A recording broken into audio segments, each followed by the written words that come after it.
King's Landing smelled like power and rot. The Red Keep loomed over the city like a quiet beast, watching everything but saying nothing. In the throne room, sunlight filtered through the stained glass, casting blood-colored rays on the Iron Throne. Cersei Lannister sat upon it, her chin high, her eyes sharper than Valyrian steel. She believed she had won. Her enemies burned. Her children were gone, but her crown rested firmly. That was enough for now. She had underestimated many, but there was one man she thought she controlled. Peter Baelish, Littlefinger. He stood at court like a decoration, a man whose power lay in smiles, words, and favors. She believed he still played the game on her terms. That was her first mistake. Littlefinger didn't look like a man who wanted the throne. He wore dark silks, smiled when spoken to, and kept his voice gentle. But beneath those calm eyes was a storm. He had spent his life climbing one betrayal at a time. And now, as chaos swept across Westeros, he saw his opening. When the Queen summoned him to the small council meeting, he came like a loyal servant. Hubin stood to her left, whispering about the growing unrest in the Reach. The people were starving. The coffers were nearly empty. But Cersei dismissed it all with a wave. "Let them starve," she said. "A lion does not answer to sheep," Littlefinger bowed. "And yet, my queen, even sheep can trample the grass when desperate." She narrowed her eyes. "Speak clearly, Lord Baelish. I'm not in the mood for riddles." He stepped forward, hands folded. "There's unrest in the south. The Tyrell holdouts refuse to pay taxes. There's a merchant fleet from Essos waiting at Dragonstone, offering weapons. I could mediate, quietly secure gold and weapons. For the crown." Cersei tilted her head. "And in return, a seat at the table. A voice that's heard." She studied him. "You already have a voice." "I want a louder one." Cersei chuckled. "You always do." She gave him permission, thinking she was sending a snake into a pit of rats. But Littlefinger wasn't going to the south to help her. He was going to build his own army, one she wouldn't see until it was too late. At Highgarden, he met with remnants of the Tyrell bannermen, bitter, beaten men who had lost their lady and their pride. He didn't offer them justice. He offered them revenge. Revenge against the Queen, who burned their legacy to ashes. By the time he returned to King's Landing, he had secured more than gold and swords. He had bought loyalty with promises of power once Cersei fell. The Queen was distracted, as always, with her wine and paranoia. She trusted Qyburn, the Mountain, and no one else. Jaime was gone, marched north to fulfill some ridiculous honor he barely believed in anymore. Alone, Cersei relied more on fear than alliances. When Littlefinger suggested inviting certain noble houses to court to strengthen alliances, Cersei waved her hand. "Do what you must," she said. "Just keep them loyal." And so he brought in faces she didn't notice. Lords from the Vale, sellswords from Essos, even a few Dothraki who'd turned rogue after Daenerys vanished. All under her nose, all under her banner, on paper. But they owed loyalty only to the man who whispered them into the castle. The moment things truly began to turn was during the Harvest Riot. It was a quiet morning when word reached the Red Keep. Thousands of small folk had gathered in Flea Bottom, demanding food. The City Watch was overwhelmed. Cersei scoffed. "Let them eat each other," she said. But Littlefinger saw something else. Chaos. He offered to calm the crowd. A speech. A gesture of compassion. Perhaps coin and grain. Cersei laughed. "You want to play the savior?" "No, my queen. I want to play the shadow that saves your throne." She allowed it, not realizing she had just handed her people's hearts to another. Baelish went into the streets with carts of grain, gold coins, and warm words. "The Queen hears your cries," he told them. "She cannot come, but I, her humble servant, bring her mercy." They didn't love Cersei, but they began to trust him. That night, as she drank alone in the throne room, watching the moonlight hit the Iron Throne, Cersei believed the city was under her heel. But far beneath her feet, something else was growing. Something with a silver tongue and a poisoned smile. And it was already too late to stop it. The following week, King's Landing felt different. The air wasn't just thick with smoke and piss. It carried whispers of a man in fine silks feeding the poor, of a lord who bowed before no one, but still smiled like a friend. The small folk didn't speak of Queen Cersei in their cups or prayers anymore. They whispered about Lord Baelish. Cersei barely noticed. Her attention had turned northward. Rumors of White Walkers, of alliances between Jon Snow and Daenerys Targaryen. Old threats, she thought. Far enough to ignore. The only thing Cersei truly feared was losing control. But she still believed the crown on her head protected her. She was wrong. In the halls of the Red Keep, Peter Baelish walked like a shadow with purpose. His spies filled the kitchens, the stables, even the royal bedrooms. Raven scrolls moved faster than guards. Information poured into his hands like wine into a goblet. It wasn't power he craved, it was control. Cersei had the crown, but she ruled like a butcher rules a feast. She hacked and bled until only fear remained. Baelish played softer. He invited fear, then offered comfort in his voice, and people followed comfort. He began replacing Lannister loyalists on the council with advisors of his own choosing. Lords from the Vale, merchants loyal to House Baelish. Cersei didn't notice. She rarely attended council meetings herself anymore. When she did, her mind was elsewhere, plotting revenge against Jaime, brooding over Daenerys' uncertain fate, or drinking until sleep silenced her thoughts. Qyburn noticed, though. The pale whisperer who served her well had always mistrusted Littlefinger. He advised caution. "Your Grace," he said one night, "Lord Baelish's influence grows unchecked. He has the ears of the council, the eyes of the city, and now, it seems, the faith of the people." Cersei scoffed, swirling her wine. "The people are rats. Let him feed them. Rats grow fat and slow before they die." Qyburn leaned closer. "Rats become dangerous when they gather in the dark." Still, she waved it away. "He's a tool, one I'll discard when I'm done." But she had forgotten one thing. Baelish never served anyone but himself. By mid-autumn, Cersei's isolation deepened. Jaime never returned from the north.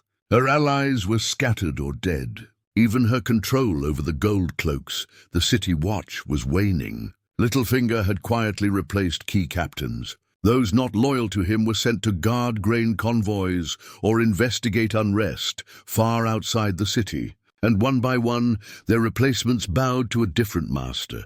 The mountain still guarded her, silent and deadly. But a single beast could not defend a kingdom already bleeding from the inside.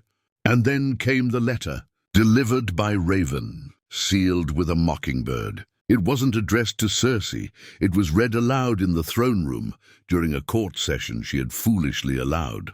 Lord Baelish stood before the nobles, scroll in hand, voice calm as ever.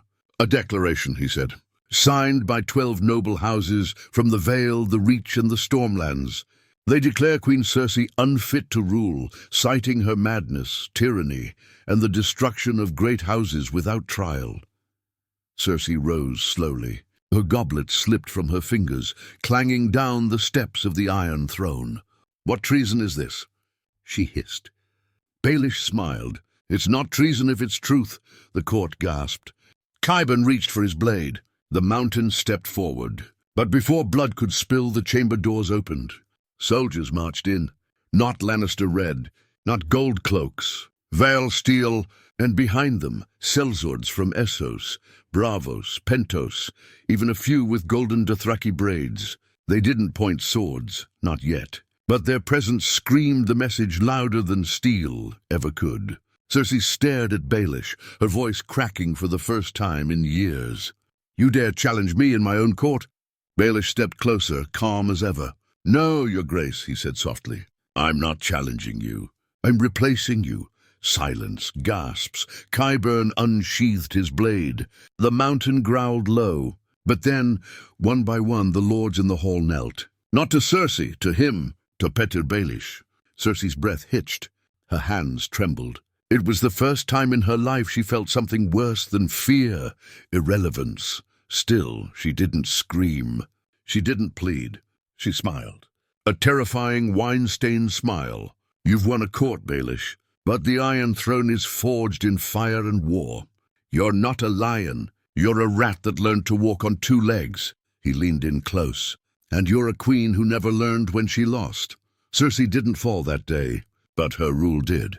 And the throne she thought she had conquered, it now belonged to a man who didn't fight wars. He wrote them. They didn't kill her. That was his first gift. Mercy, a mercy soaked in insult.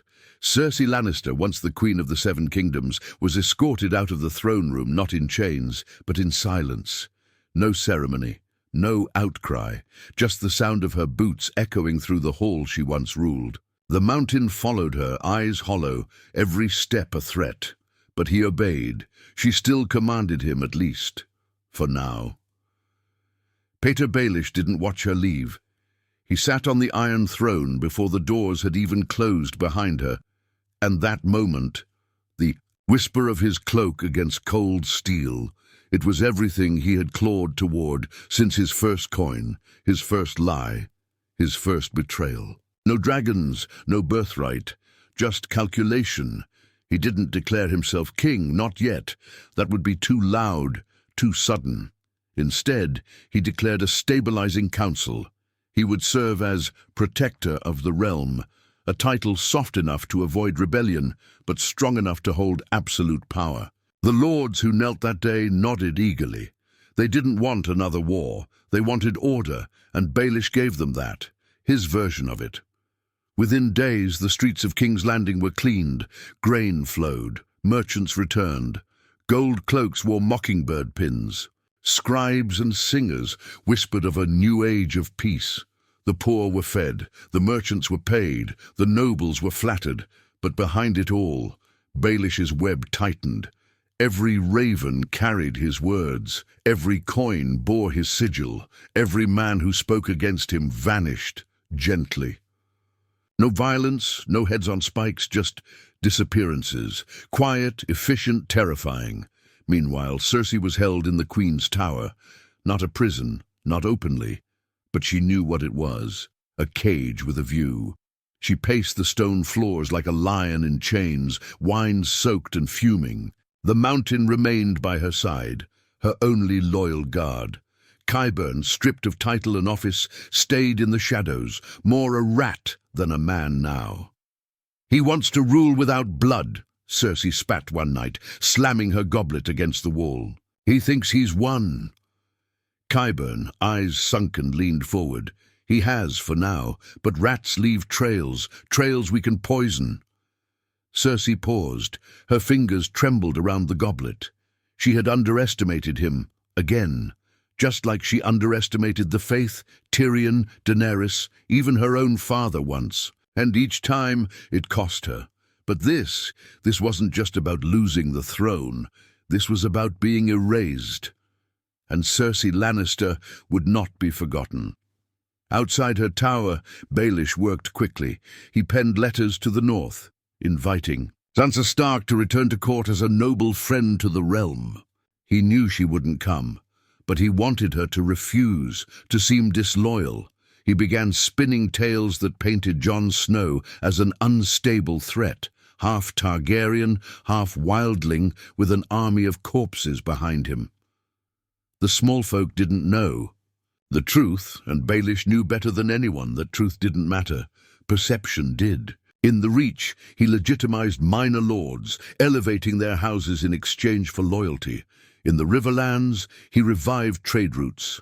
In Dorne, he sent generous envoys and silks. Everywhere, he offered what Cersei never had, the illusion of choice. And as the realm bent, he smiled. But Cersei watched. She saw where he moved his pieces, where he planted his seeds, and she waited, not for revenge, not yet, but for weakness. And he had one. He didn't understand fear, not real fear. He understood power, manipulation, whispers. But true terror, the kind that makes kings tremble and gods weep, that came not from lies, it came from fire. That night, she summoned Qyburn closer. "Do we still have it?" she whispered. Qyburn blinked. "Have what, Your Grace?" Her lips curled. "The wildfire." His face paled. "A few barrels, hidden, unstable." "Enough to burn?" His voice trembled. "Burn what?" Cersei leaned back, her eyes cold and gold. "Hope." 3 nights later, An explosion tore through the flea-bottom district. A single street gone. Ash, bones, screams. No explanation, no enemy, just fire. Baelish stood on the Red Keep's balcony, watching the smoke rise. His face didn't change, but his fingers gripped the railing tighter than he meant to. Panic stirred in the city. The poor cried, the merchants fled, the whispers returned, and from her tower Cersei smiled, blood on her lips, eyes gleaming. "You want to rule without war, Baelish?" she whispered to the night. "Then you should not have left me breathing." Udidu. The smoke from Flea-Bottom hung over King's Landing for days, thick as mourning cloth. The air reeked of ash and cooked flesh, but the city didn't cry for long. They couldn't afford to. Fear replaced grief, and fear always found someone to blame. Peter Baelish stood in the small council chamber, his expression calm, though the stink of fire still clung to his cloak. "Accidents," he said to the gathered lords. "Old wildfire stores beneath the city. Qyburn's legacy, perhaps. We will investigate." The word investigate sounded so gentle. It always did, before the knives came out. He knew it wasn't an accident. He knew Cersei was reminding him she still had claws. But admitting that would mean acknowledging she was still dangerous, and Baelish had built his image on control. So he did what he always did. He smiled. "We must show strength," he said. "Feed the poor, rebuild the streets, punish the guilty." "Who are the guilty, Lord Protector?" asked Lord Rosby, voice trembling. Baelish turned his sharp eyes on him. "Whoever I say they are. By nightfall, 24 pyromancers and half the old alchemists' guild were rounded up. Public executions were held the next morning at the Sept ruins, ironically the very place Cersei had once blown to dust. The crowd cheered. They needed a villain, and Baelish gave them one, but the fire hadn't shaken him as much as the silence that followed. For 3 nights after the blast, there were no letters from the north, no ravens from Dawn, no trade ships from Bravos. It was as if the realm had gone quiet, waiting to see if the Mockingbird King would sing or choke. In the Queen's Tower, Cersei watched the city burn itself calm again. Qyburn was gone, caught by Baelish's men 2 nights before. They dragged him away without ceremony, his screams echoing through the halls until the doors closed. Cersei didn't flinch. She'd lost men before, but Qyburn's capture meant her wildfire was no longer a secret. Now she had only Sir Gregor, silent and loyal, a hulking monument of death who obeyed her slightest gesture. The rest of the castle belonged to Baelish. She spent hours staring out her window, sipping wine and muttering to herself. He doesn't understand power. He thinks it's about control. But power isn't calm. It's fear. The moment they stop fearing you, they start choosing someone else. When Baelish finally came to her, he came alone.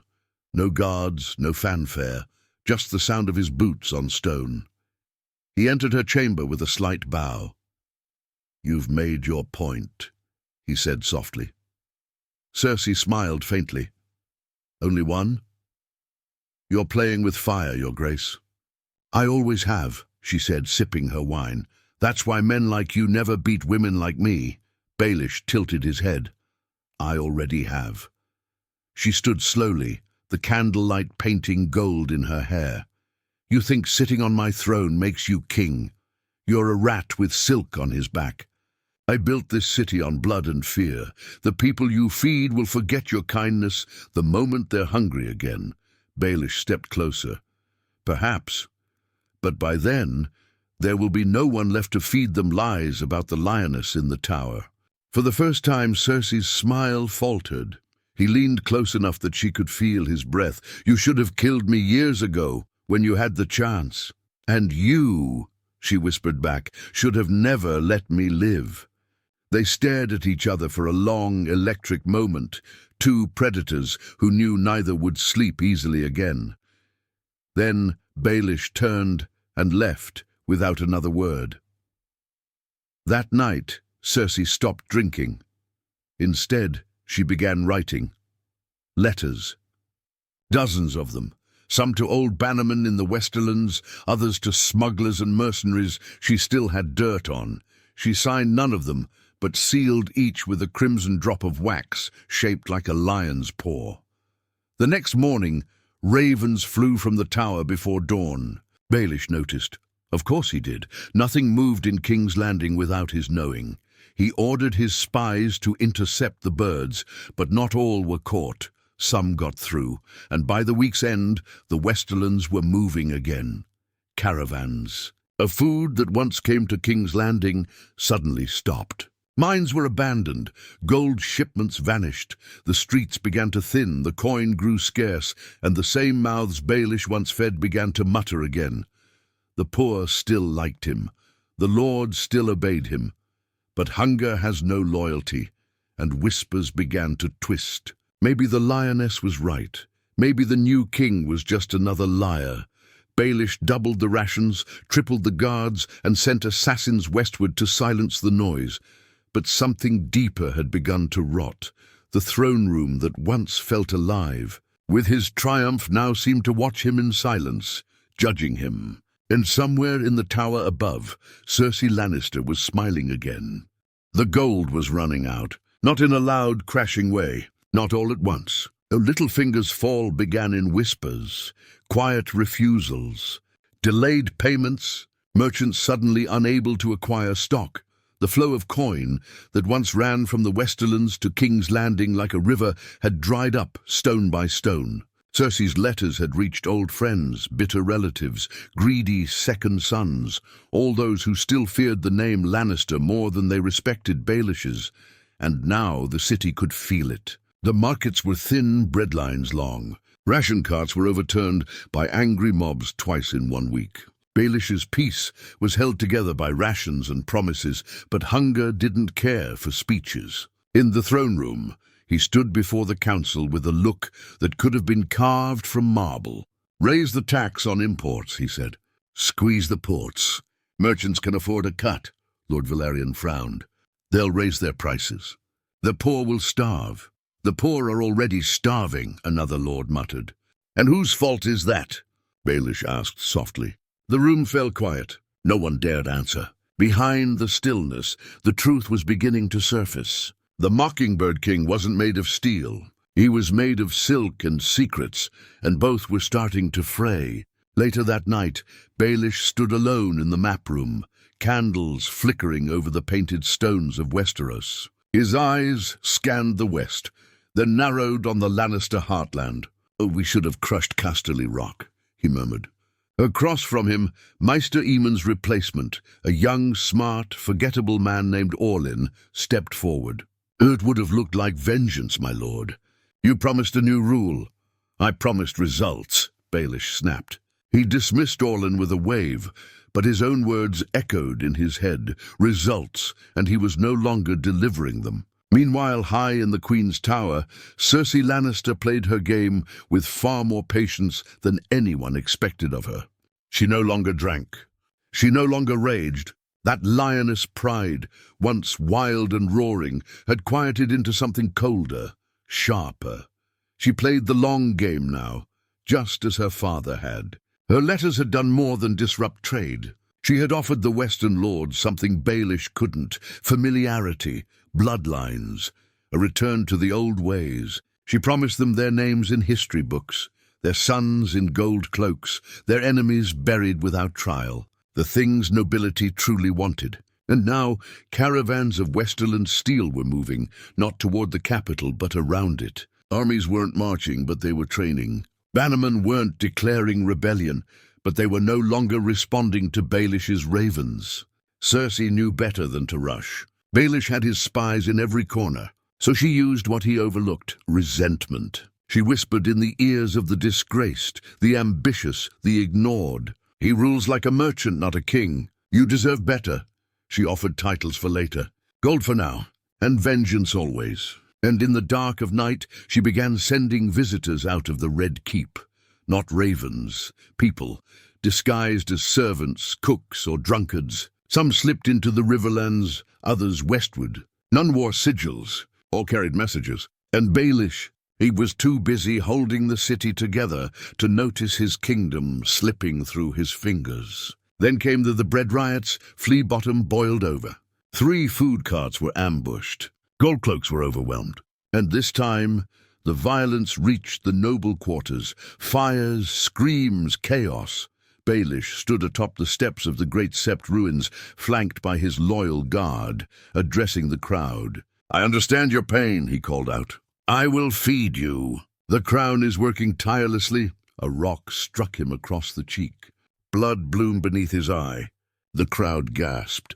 Baelish didn't flinch. He stood there staring forward, blood dripping down his face like a crimson tear. He didn't order his guards to attack. He didn't run. He simply smiled, then walked back inside. But something had cracked. Not his skull. His illusion. That night the council begged him to crack down harder. "Kill 100 to save 10,000, one lord said. Baelish just stared into the fire. If he gave in to fear, he would become Cersei. But if he showed weakness, he would lose everything. It was the trap she had laid, and he'd walked straight into it. And in her tower, Cersei watched the flames from her window. Another riot, another speech, another inch of his throne slipping away. She poured herself a goblet of wine, not to drink, but to remember who she was. Then she whispered into the candlelit dark, "He thinks this is chaos. He hasn't seen me unleashed yet." It was dawn when the first raven arrived from the Westerlands. The scroll was short, no titles, no greetings. Just 6 words in red ink. "Your rule ends when we say." Baelish read the message twice, then burned it in silence. There was no signature. None was needed. 2 more ravens followed that day. One from the Riverlands, another from a minor house sworn to House Lannister. The same message, no names. Just the same 6 words, each one a nail in the coffin of the illusion Baelish had carefully built. In the throne room, he wore his usual calm expression, hands clasped behind his back, voice smooth as silk. But inside, he was calculating faster than ever before. The Westerlands had cut off gold. The Riverlands were beginning to ignore his emissaries. Even the veil, once firmly in his pocket, had begun to stir. Lord Royce had stopped answering letters. Whispers were growing. He could feel it. His time was thinning. And beneath all of it was her. Cersei had never raised a banner, never drawn a blade. Yet she had set the entire realm turning against him with nothing but ink, silence, and fear. He should have killed her, but he hadn't, and now it was too late. Down in the dungeons, Qyburn had been dead for a week. No public execution, no trial. Just a quiet disappearance, bones buried beneath the Red Keep. But Cersei had lost nothing. She still had Ser Gregor, her silent monster. And she still had the tower and the view and time. That's all she needed. She no longer asked for servants. She no longer requested anything. Yet somehow she always had wine, always had information. Her network now moved like a ghost beneath the castle. Whispers passed through dust and brick, from one forgotten corridor to another. Her favorite hour was just before midnight. That was when the city was quiet. That was when she could feel it, the fear. Baelish ruled the city like a banker, not a king. He bought loyalty and rented fear. But fear, real fear, was earned through destruction. Cersei knew this. She had shown the city once what a true ruler looked like when the Sept exploded into green fire and screams. She would show them again. Baelish summoned Sansa Stark, or rather, he summoned a message that begged her to come. King's Landing needed a voice of the North, a symbol of peace, of reunification. Sansa never replied, but he knew she received the message, because 2 nights later, a group of northern merchants were found strangled near the docks, and a mockingbird pendant was nailed to their corpses. It wasn't a message from Sansa, it was a message for Baelish. He was alone, utterly, fully alone.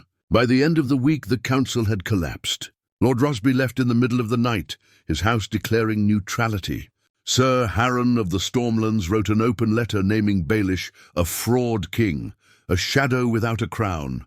Even some of the gold cloaks had begun defecting. No one was storming the Red Keep yet, but the cracks were deep and growing. Then the unthinkable happened. A riot at the gates of the Red Keep, not in Flea Bottom, not some poor district, at the very gates of the royal palace. hundreds of starving small folk, some armed, most not. They screamed for food, for coin, for mercy. They didn't curse Cersei. They cursed Baelish. Mockingbird King, where's your silver tongue now? Feed us or fall, liar! Bring back the lioness. She fed us better from a burning city. He watched from the battlements, his face unreadable. There was no wildfire to stop them this time, and for a brief moment he finally understood what Cersei had always known. You don't rule King's Landing with mercy. You rule it with terror. That night he made a decision. A final gamble. He entered Cersei's tower alone. No guards, no bluff, no riddles. She was sitting at her table, sipping wine, eyes cold and amused. He closed the door behind him. I'm offering you a choice, he said. She raised an eyebrow. How bold. What do you think I've been waiting for this whole time? I'll let you walk free, out of the city. You can take the lion with you. No executions, no chains, just exile. She stared at him.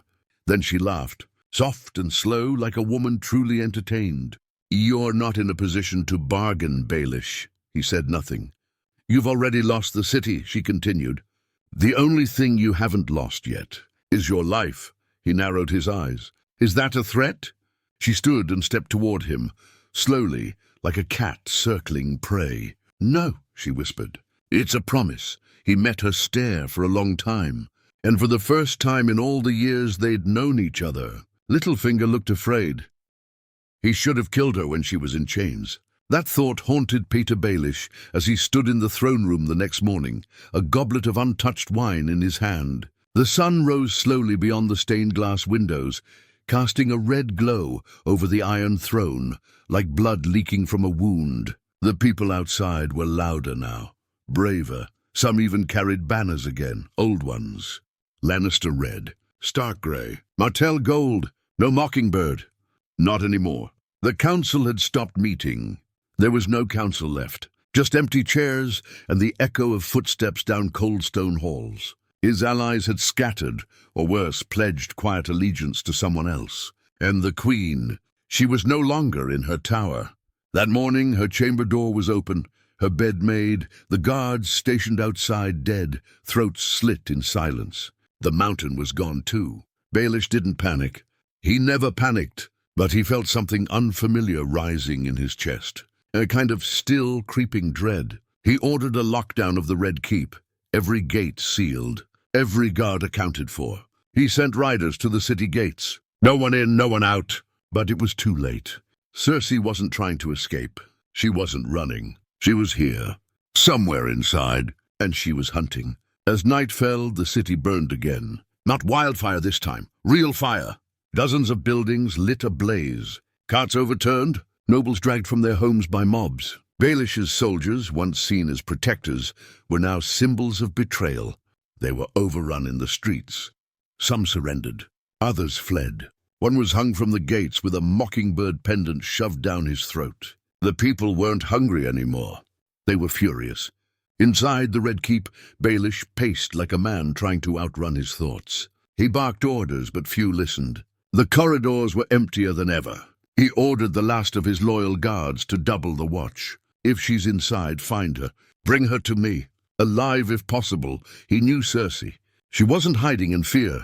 She was waiting. She was watching. She wanted to make him sweat, and damn her, it was working. Later that night, he walked alone through the halls of the castle, torch in hand, each step echoing like a drumbeat. That's when he found the message. Written in blood across the wall outside the throne room, "You wrote the rules." I rewrote the ending. At midnight, the bell tower rang. Not for a coronation, not for a funeral, but because someone had lit it. The flame rose high above the Red Keep, a beacon to the city, a symbol of collapse. And standing at its base was Ser Gregor, helmet off, sword in hand, covered in blood. He didn't speak. He didn't need to. Baelish watched from the balcony, jaw tight. The mountain was a message, and the city had heard it loud and clear. He returned to the throne room alone, where the Iron Throne still waited for him like a twisted lover. He sat, breathing slowly. This was his kingdom. This was his endgame. He had clawed his way from nothing, from a minor house, from brothels and books and backstabs, to this chair, and now it was slipping away. But Baelish had never believed in honor or fate or prophecy. He believed in opportunity, and he still had one piece left to play. She came for him just before dawn. No guards, no army, no speech, just Cersei. She entered the throne room dressed in black, the same black she wore the day she was crowned queen. Her hair was longer now, her eyes darker, and her hands empty. Baelish didn't rise. "You found your way back," he said, voice low. "I never left," she replied. They stared at each other, the air between them thick with everything they hadn't said. "You won't leave this room," he said finally.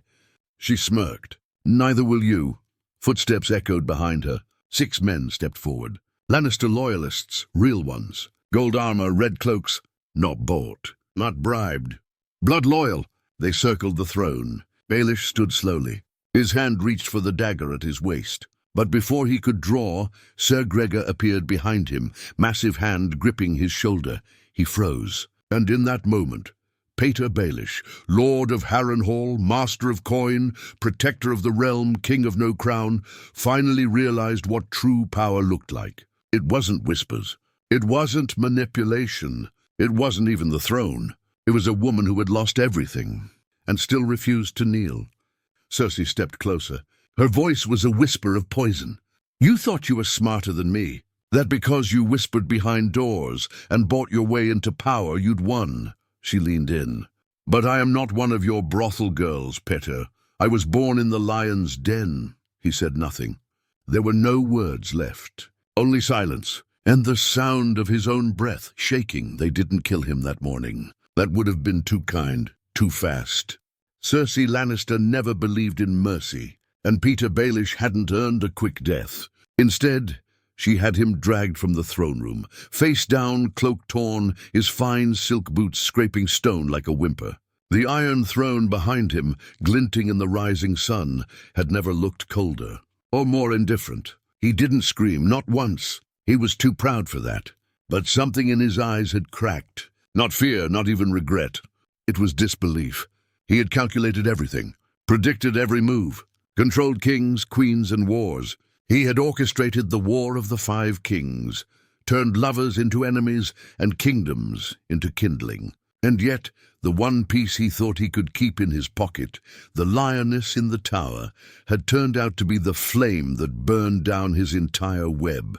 They locked him in the black cells, not chained, just left there like something forgotten. A man with no name now, no title, no whispers. The city he once ruled didn't speak of him anymore. It had moved on, and above him it belonged once more to Cersei. The city didn't erupt into celebration. There were no bells, no banners. This time the rise of the queen was quieter, heavier, earned through ash, fear, and clever cruelty. She didn't claim the title of queen right away. Not again, not yet. She let the city believe she was simply restoring order. A regent in chaos. A lion returned to protect the den. But her message was clear. Petyr Baelish had ruled like a banker.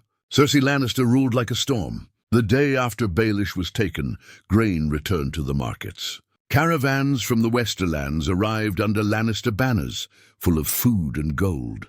The people who had cursed her now welcomed her. Out of fear, yes, but also familiarity. The lion had returned, and it roared. She restored the gold cloaks, appointed a new small council made of Westermen, old allies, and 1 or 2 very scared survivors of Baelish's court. No one challenged her, not after what they'd seen. No one could even find Baelish. Inside the black cells he waited. Day after day. No torchlight, no visitors, no food for days at a time. The silence was unbearable. The man who had once weaponized words now had no one to talk to. Nothing to control, only the rats. He began whispering to them, telling them stories, plans, how he could still fix everything. If only someone would listen. No one did. Not even the rats stayed long. 1 month later, Cersei ordered the final act. There was no trial, no crowd, not even an executioner, only her. She entered the cell herself, dressed in black, a goblet in hand. He looked up from the corner where he sat, bearded, filthy, a shell of the man he once was. His eyes, once so sharp, were dull now, drained. Still he smiled. "Come to gloat?" Cersei didn't smile back. "No," she said.